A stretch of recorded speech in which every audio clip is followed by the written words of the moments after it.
Bonjour Alain Destex. Bonjour. Voilà, donc vous êtes déjà venu il y a très peu de temps sur Radio Courtoisie pour nous parler d'un sujet passionnant qui était le Rwanda, et aussi pour nous parler d'un autre sujet passionnant qui était Mayotte, oui, puisque vous en reveniez. Il y a chez vous, donc je rappelle, vous êtes médecin, vous avez fait partie d'une organisation humanitaire, vous êtes un sénateur émérite de la Belgique. Là, vous revenez du Congo. Donc cette situation est en fait en train d'empirer, et ce qui se passe à Kivu et ailleurs, c'est pas juste une crise démocratique, c'est en fait une crise humanitaire. Oui, c'est une crise humanitaire, mais c'est aussi surtout une crise politique. Et c'est une crise politique parce qu'il y a donc une partie de l'Est du Congo qui est aujourd'hui aux mains du mouvement militaire, politico-militaire M23, qui en fait est un mouvement qui est né pour essayer d'abord de protéger les Tutsis contre l'extermination, et puis aussi pour développer le Kivu contre la gabegie de Kinshasa et du régime de Tshisekedi.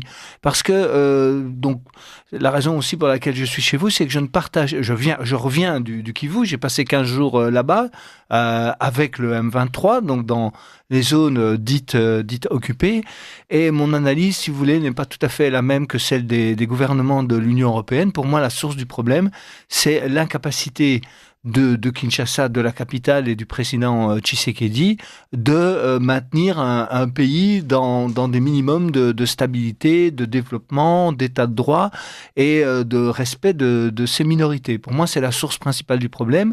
Et cette rébellion, qui aujourd'hui en fait n'est plus vraiment une rébellion puisqu'elle contrôle un territoire grand comme 2 fois la Belgique, donc ce n'est pas négligeable. Elle essaye d'instaurer un gouvernement local et provincial, si vous voulez, dans les zones qu'elle contrôle.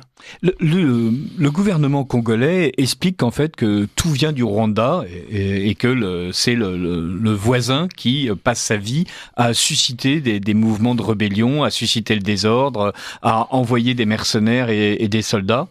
Oui, alors le Rwanda, donc c'est vraiment le bouc émissaire, si vous voulez. Hein. C'est que, à une époque, les boucs émissaires c'était les Juifs ou d'autres pays. Là, pour le Congo, c'est le Rwanda. Et un des problèmes de cette crise, c'est que beaucoup de pays de l'Union européenne plaquent la crise entre l'Ukraine et la Russie sur l'Afrique centrale, si vous voulez. Or, il faut bien voir que le Rwanda est 90 fois plus petit que le Congo et 10 fois moins peuplé.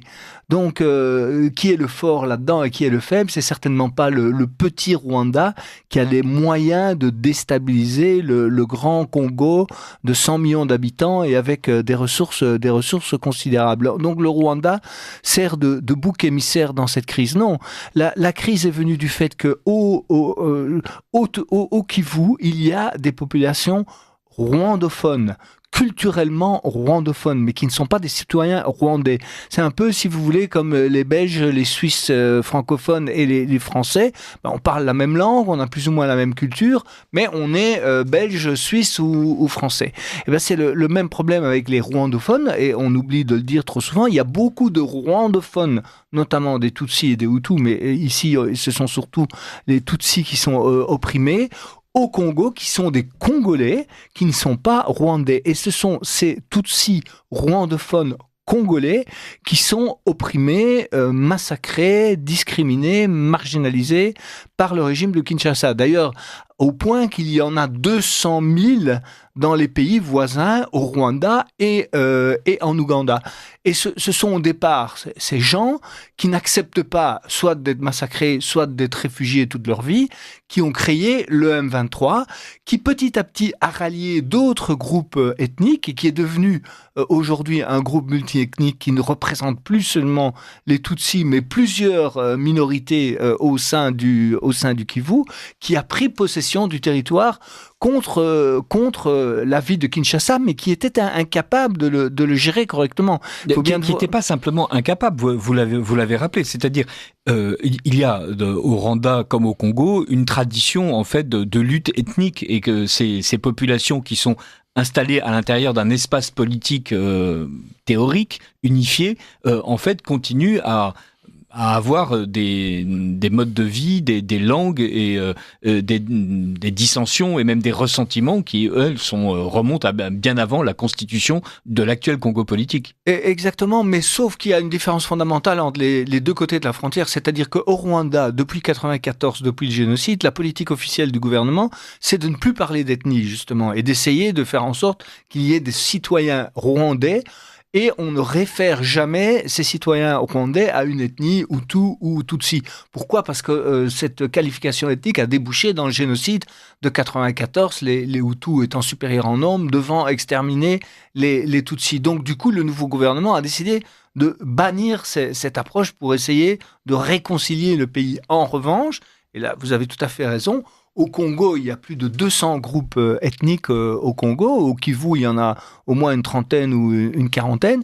Là, on continue à parler de groupes ethniques. Et les Tutsis, qui sont plutôt en moyenne un groupe, si vous voulez, en tout cas pour leur classe moyenne et leur classe dirigeante, plus entreprenants que la moyenne, sont devenus un peu le bouc émissaire des problèmes. C'est-à-dire qu'ils étaient plus riches souvent, plus entreprenants. Et donc, ils sont devenus la cible pour justifier tous les problèmes du Kivu et du Congo. Et le discours de Kinshasa a contribué d'abord à les discriminer, puis ensuite à les désigner nommément comme des adversaires ethniques, un peu comme les Juifs à une certaine époque. Il y a une certaine similitude, si vous voulez, dans cette approche. Et ils n'ont pas accepté de se laisser chasser et exterminer. Donc aujourd'hui, le problème principal du Kivu n'est, à mon avis, pas l'intégrité territoriale du Congo ou la souveraineté du Congo. C'est comment faire en sorte, comme vous l'avez dit, que ces ethnies, au moins une vingtaine au Kivu, puissent coexister paisiblement sans que l'une d'entre elles devienne, soi-disant, la source de tous les problèmes. C'est ça l'enjeu principal du Congo. C'est le fait que tous les Congolais du Kivu puissent vivre en paix de façon pacifique. Et cela, le gouvernement de Kinshasa ne le garantissait absolument pas, parce que le Congo est un des régimes les plus corrompus du monde. Le PIB par habitant est dans les 10 plus bas du monde, alors que c'est un pays qui regorge de ressources minières. Tout le monde pourrait être au niveau d'une classe moyenne au Congo, tellement le pays est riche, mais cette richesse est totalement accaparée par une petite minorité, aujourd'hui par le président Tshisekedi. Là, pour le coup, on parle d'une minorité politique et non pas d'une minorité ethnique. Alors, en fait, les deux, une minorité politique, mais aussi une minorité ethnique, parce que le président Tshisekedi a fortement favorisé son clan et son ethnie, qui sont d'abord les Kasaïens, donc les habitants du Kasaï, et puis l'ethnie Luba. Et en fait, aujourd'hui, donc, il a en quelque sorte réhabilité une politique ethnique, alors qu'historiquement, il vient plutôt... Donc, il faut savoir que le parti du président Tshisekedi, ça va vous plaire, parce que vous n'êtes pas très socialiste, je crois, comme moi. Sur Radio Courtoisie, très peu, en fait. Voilà, même moi non plus. Et donc, il faut voir que le président Tshisekedi et son mouvement, donc, qui pille toutes les richesses du Congo, sont comme par hasard membres de l'Internationale socialiste. Mais merci de dire, en fait, il y a un sujet à faire sur le nombre de dictateurs qui, depuis 100 ans, font partie des internationales socialistes successives. C'est ahurissant. Exactement. Et en plus, dans le cas du Congo et Tshisekedi, c'est assez récent. Ça remonte à 2019, je crois.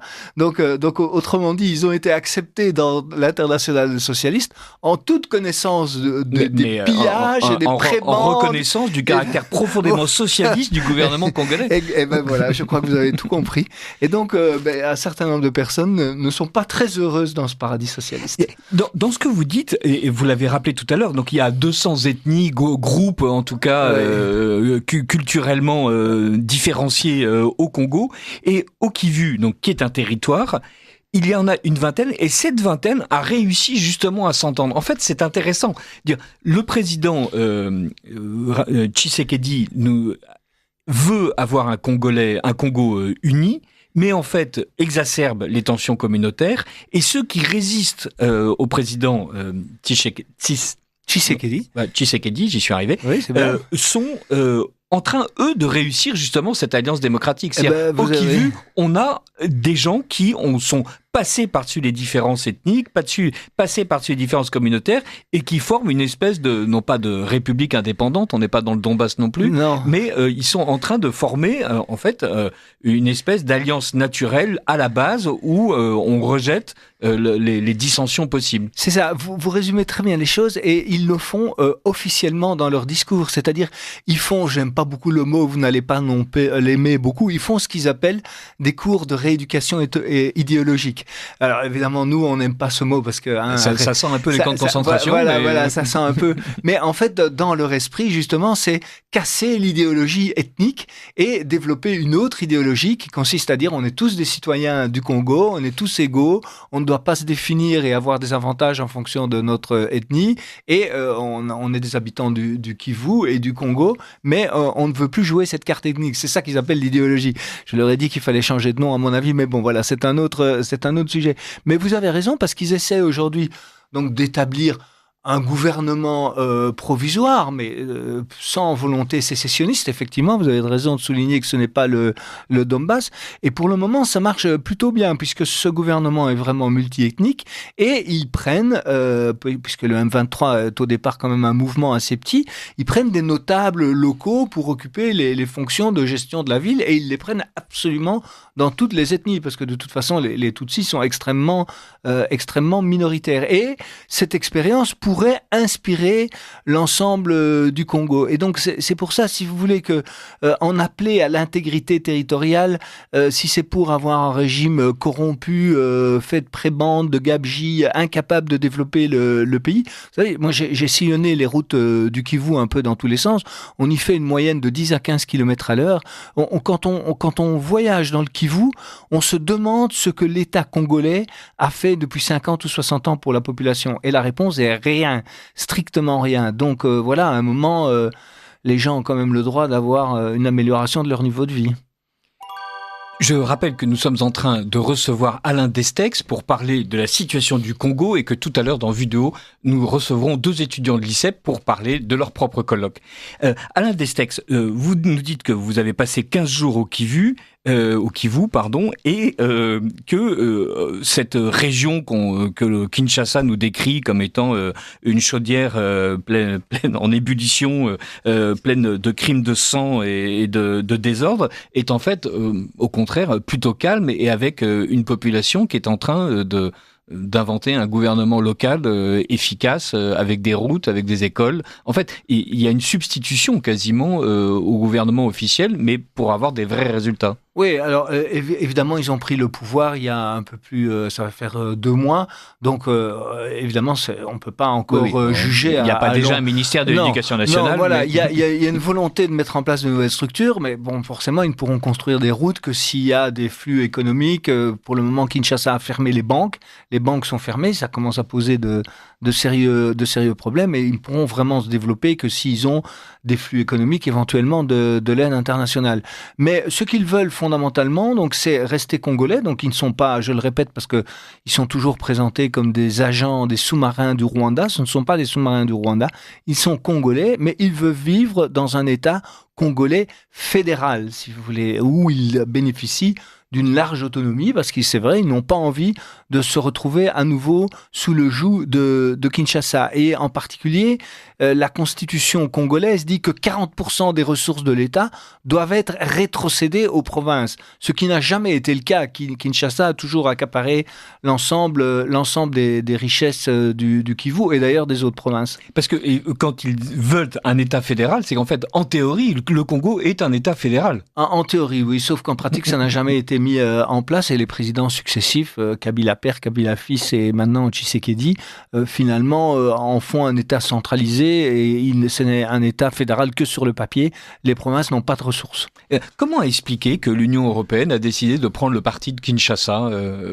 Alors, d'abord, l'Union européenne a commencé par nous expliquer que le Rwanda était un État martyr, ce qui était vrai. le président rwandais en a profité pendant quelques années pour brandir un totem d'immunité et faire absolument ce qu'il voulait dans son pays, puisque à chaque fois, il expliquait que voilà, c'était lui qui était le garant pour panser les plaies de son pays. Et maintenant, brusquement, à nouveau, le Rwanda est censé être comment s'appelle un État néfaste et toxique, et le Congo est censé être un État admirable. Comment est-ce que l'Union européenne se met le doigt dans l'œil ? Donc, effectivement, c'est difficile à expliquer parce que, comme je vous l'ai dit, le Congo est 10 fois plus peuplé et 90 fois plus grand que le Rwanda. Et l'Union européenne, et en particulier sa haute représentante, Madame Kallas, qui est d'un pays balte, je crois qu'elle est estonienne, je ne suis pas sûr, elle calque le conflit du Congo sur la Russie et l'Ukraine. Mais qui serait la Russie et qui serait l'Ukraine entre le petit Rwanda et le grand Congo? Mais non, pour elle, c'est le Rwanda qui est l'agresseur. Alors, je crois que la raison principale, si vous voulez, c'est la peur de la communauté internationale d'une déstabilisation du Congo. Parce que le Congo, c'est un pays continent, ça doit faire 6 ou 7 fois la superficie de la France, deux fois sa population. Et la peur, c'est la sécession et la déstabilisation qui entraînerait chaos, guerre civile, famine, réfugiés dans tous les pays autour, voire en Europe. Et je crois que... Mais ça y est déjà, pourtant. Alors, ça y est, mais ça reste sous contrôle. Ça reste sous contrôle parce que, par exemple, dans les zones du M23, vous avez les populations réfugiées au Rwanda et en Ouganda qui reviennent, si vous voulez. Donc, autrement dit, là, on est plutôt dans un facteur de stabilité que dans un facteur de chaos. Mais la peur et la déstabilisation du Congo. Et le deuxième élément, et c'est un peu plus compliqué à expliquer, mais quand on voit la situation, il n'y a pas de frontière naturelle entre le Rwanda et le Congo. La ville de Goma, la principale ville du Kivu, est collée à la ville voisine du Rwanda. Et donc, le président Tshisekedi a dit à plusieurs reprises, c'est facilement trouvable, qu'il allait attaquer le Rwanda. Mais le Rwanda, c'est un peu comme Israël, n'a pas les moyens de se défendre à partir d'une attaque massive à sa frontière. Donc le Rwanda considère que pour assurer sa propre sécurité, il a besoin de ce qu'ils appellent une profondeur stratégique. Un peu, si vous voulez, comme Israël assure sa défense, non pas sur la ligne verte de Cisjordanie, mais sur le Jourdain ou sur le plateau du Golan. Il est certain qu'Israël a effectivement une notion... très large de la défense de sa sécurité de ses frontières. Mais le Rwanda un peu aussi, voilà, il faut dire les choses, donc ils craignent une attaque à partir de la frontière. Et ils avaient de bonnes raisons, je crois. Moi, j'ai vu les stocks d'armes, si vous voulez, pris par le M23 à l'armée congolaise. Enfin, j'ai pas vu tout, mais j'en ai vu une partie. C'est absolument énorme. Et il fallait bien voir que le M23 était confronté à une coalition non seulement de forces congolaises, mais de forces burundaises pour les appuyer, d'une coalition internationale de la SADC, c'est-à-dire l'Afrique du Sud, les Malawi et les Tanzaniens, de mercenaires roumains, 300 à 400 mercenaires roumains, ce qui, à mon avis, pose quand même un problème. Comment est-ce que l'Union européenne peut tolérer que des mercenaires, beaucoup étant passés par la Légion étrangère française, se battent encore en Afrique comme du temps de Bob Denard, c'est ça, et aux Comores il y a longtemps. Et l'ONU, qui avait pris parti pour le gouvernement contre le M23.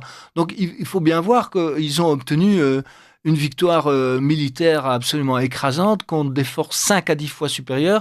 Et moi, je crois que vous connaissez un peu l'histoire aussi, ça me fait penser à la bataille de Cannae entre Hannibal et les légions romaines au IIe siècle avant Jésus-Christ, où des forces très inférieures en nombre parviennent à gagner un conflit grâce à une stratégie, si vous voulez, militaire brillante. Alors, la stratégie militaire du M23 est brillante, mais néanmoins, l'Union européenne a pris des sanctions économiques contre eux. Ce qui est intéressant d'ailleurs, parce que le M23 est un mouvement d'une certaine manière informel, la prise de possession du Kivu est un état de fait, mais néanmoins, il y a presque, à travers ces sanctions internationales, la reconnaissance en fait d'une substance politique. Oui, on peut le voir comme ça, mais moi je le vois plutôt comme une erreur de l'Union européenne, parce que si vous voulez, le M23 ne va pas être impressionné par des pressions internationales, parce qu'il faut bien voir, moi j'ai fait sur X, Twitter, les portraits d'un certain nombre de cadres du M23. Ce sont des gens qui ont été chassés du Congo dans les années 90, à la fin des années 90. Ils ont été réfugiés dans les pays voisins, parfois en Europe. Et puis aujourd'hui, depuis 2 mois, ils sont rentrés après 30 ans d'exil. Mais ils ne vont jamais repartir, hein, sauf s'ils y sont contraints, vous comprenez. Donc, c'est pas quelques sanctions européennes qui vont leur dire moi j'ai peur maintenant, je vais retourner dans mon camp de réfugiés. Non, ils sont là pour rester. Et militairement, le régime de Kinshasa n'a pas les moyens de reprendre les 2 grandes villes, Goma et Kinshasa, Goma et Bukavu, que contrôle le M23. Pourquoi ? Parce que il y a plus de pistes d'atterrissage, si vous voulez, sur 400 km de profondeur au Congo. Donc militairement, c'est presque impossible. Impossible n'est pas congolais, vous me direz, ou pas français, mais enfin si, impossible est congolais à mon avis quand même. Ils ne peuvent pas reprendre ce territoire. Donc il faut trouver une solution politique et une négociation que pour le moment, Tshisekedi refuse. Et en plus, si le M23, j'en reviens dans des aspects militaires un peu techniques, mais prenez ce qu'il a les moyens de faire, la grande ville de Kisangani, qui est la 3e plus grande ville du Congo, qui se situe à 200-300 km de leur ligne de front. Alors je pense qu'à ce moment-là, le régime de Kinshasa s'effondrerait, si vous voulez, parce que ce serait une telle humiliation pour le président Tshisekedi que ça déstabiliserait complètement son régime. Donc la solution au conflit aujourd'hui, ce sont des négociations entre le gouvernement de Kinshasa et le M23, qui aujourd'hui est dans une alliance plus large, l'alliance Fleuve Congo, présidée d'ailleurs par Corneille Nangaa, qui est quelqu'un de très connu au Congo et qui n'est pas du tout ni Tutsi ni du Kivu, et qui veut négocier avec Kinshasa.